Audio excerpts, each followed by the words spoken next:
there are some lawyers that they really like to earn their dollars. So they'll push aspects of the transaction just to show their clients that they're really earning the fees that they're charging.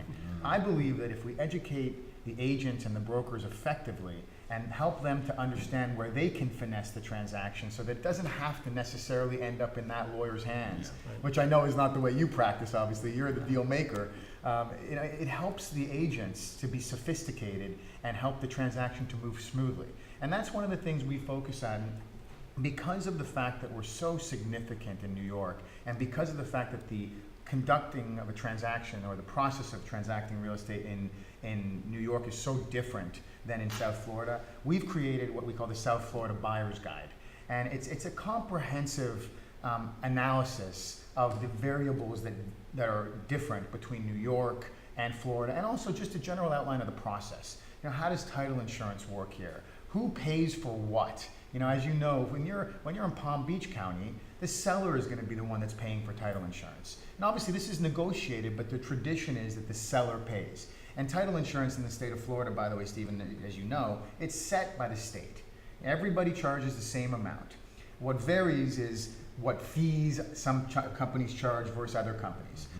So you should be encouraged, if you're a buyer, to look around, ask. Hopefully the agents that you're working with have established relationships with real estate lawyers that will work with the clients and help them understand these processes. But things do vary. Who pays for title insurance? What are the transfer taxes and who pays for them? It's quite common throughout Florida that the seller will pay for the transfer tax, which is about 6 cents per $100.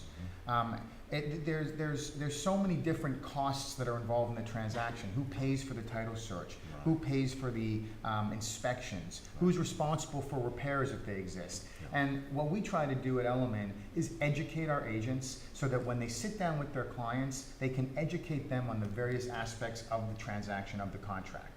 You know, one of the things I find amazing is when people complete contracts that are not Elliman agents, they'll put the purchase price, the deposits, and then they'll put balance at the end of the financial equation.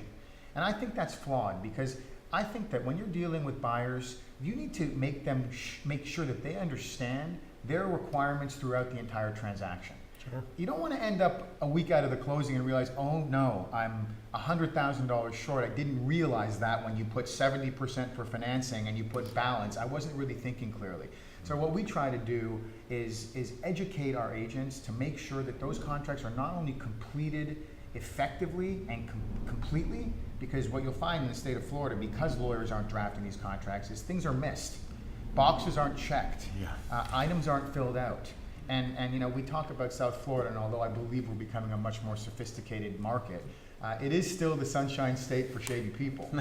So I try to make sure that all of our contracts are 100% complete, and that not only that they are complete, but that after that, the agent sits down with the client, creates a critical timeline, a critical date list. When are your deposits due? When is the inspection period over? Following all those guidelines and making sure that our agents are trained to educate the buyers and sellers allow us to complete more transactions successfully. That circles back to the point that we started with, where we're here in Florida, we have time is of the essence, that these time periods are critical. They're not on or about time. You know, if you have to make a deposit on the 1st, you have to make it on the 1st or you're out of contract.